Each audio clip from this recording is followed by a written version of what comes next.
ফেসবুকে বলতেছে আল্লাহ তাআলা কোরআনে বলেছেন মা কানা মুহাম্মাদুন আবা আহাদিম মির রিজালিকুম। এই আয়াত দিয়ে আল্লাহ ১৫০০ বছর আগে আওলাদ রসুলের ব্যবসা বন্ধ করে দিয়েছেন।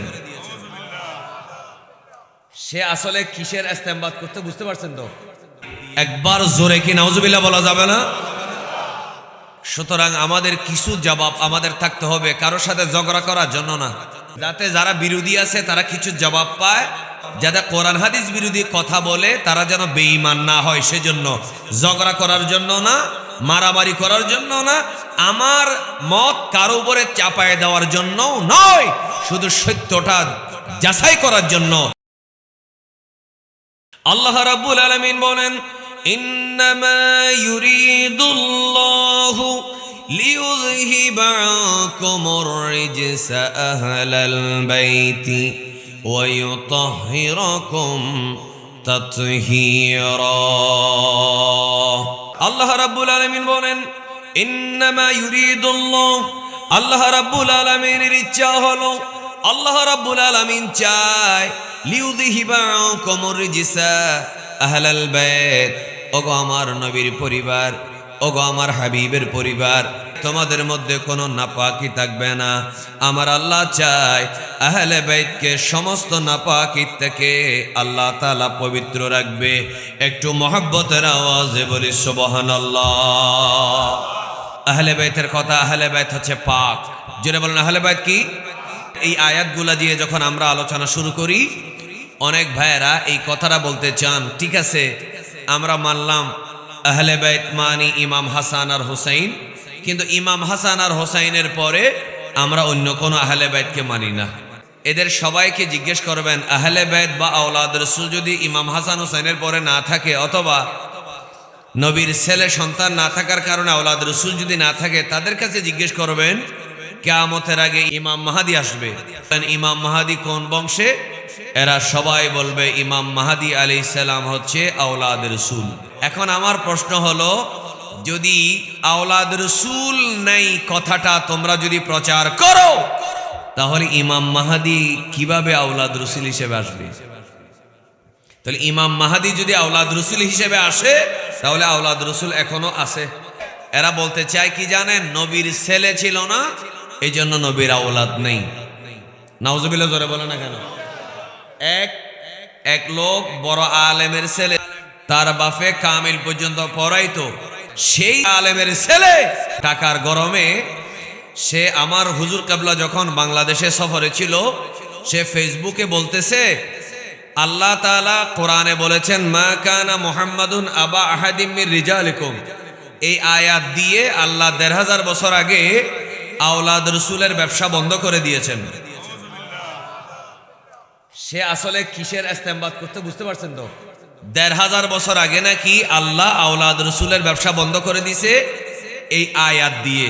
একবার জোরে কি নাউজুবিল্লাহ বলা যাবে না? সুতরাং আমাদের কিছু জবাব আমাদের থাকতে হবে, কারোর সাথে ঝগড়া করার জন্য না, যাতে যারা বিরোধী আছে তারা কিছু জবাব পায়, যাতে কোরআন হাদিস বিরোধী কথা বলে তারা যেন বেঈমান না হয়, সেজন্য ঝগড়া করার জন্য না, মারামারি করার জন্য না, আমার মত কারো উপরে চাপায় দেওয়ার জন্য নয়, শুধু সত্যটা যাচাই করার জন্য। আল্লাহ আমাদের সবাইকে সহি কথাটা জানার তৌফিক দেখ, আমিন বলেন।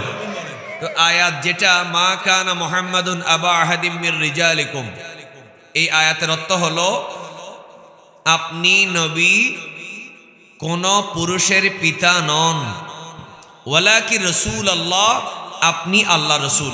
রাসূল করিম সাল্লাল্লাহু আলাইহি ওয়াসাল্লাম যখন ওনার পালিত ছেলে যায়েদ বিন হারেসা রাদিয়াল্লাহু তাআলা আনহুর তালাক দেওয়া স্ত্রী যায়েনব বিনতে জাহাশ রাদিয়াল্লাহু তাআলা আনহাকে আমার নবীজি যখন আশ্রয় দিলেন, শাদী করলেন, তখন কাফেরের বেঈমানরা বলা বলি শুরু করলো নবী নিজের ছেলের বউকে বিয়ে করে ফেলছে। নাউজুবিল্লাহ বলো না কেন? যায়েদ বিন হারেসা কি আমার নবীর নিজের সন্তান? আশ্রয় দিয়েছেন, এমনি কথায় কথায় পুত্র বলা হয়, পুত্র তো নয়। আপনি একটা ছেলেকে যদি বাইরের থেকে এনে লালন পালন করেন, সে কি আপনার ওয়ারিস হয়ে যাবে? সে আপনার ওয়ারিস হয়ে যাবে না। তো যখন তারা এই কথাটা বলল, তখন আমার আল্লাহ তাআলা বলেন, মা কানা মুহাম্মাদুন আবা আহাদিম মির রিজালিকুম, কোন পুরুষের পিতা নন। তার মানে হলো আমার নবীর নিজের ছেলেদের মধ্যেও কেউ যেহেতু বালেগ হিসেবে কি নাই, জীবিত অবস্থায় নাই, সেহেতু এই যায়েদ বিন হারেসাকে নবীর ছেলে বলা আর যায়েদ বিন হারেসার তালাক দেওয়া স্ত্রীকে নবীর পুত্রবধূ বলা, এটা কি জায়েজ না হারাম? সুতরাং আল্লাহ তাআলা নিষেধ করে দিয়েছেন, খবরদার যায়েদ বিন হারেসাকে নবীর ছেলে বলা যাবে না।